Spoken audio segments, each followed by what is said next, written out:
નમસ્કાર, આપ જોઈ રહ્યા છો ICB 24 ન્યૂઝ. જોઈએ આજના સમાચાર. વડોદરા શહેરના માંડવી ગેટ પાસે મોડી રાત્રે નશામાં ધૂત એક કાર ચાલકે અકસ્માત સર્જ્યો હતો.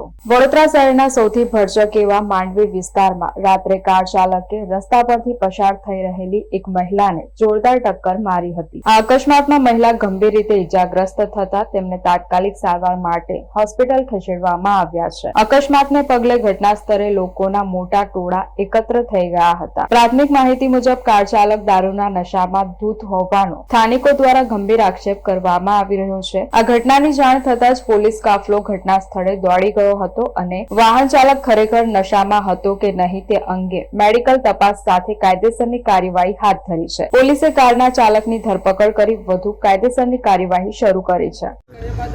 यहाँ से मांडवी जा रहे थे, वहाँ पे एक्सीडेंट हो गया मेरा.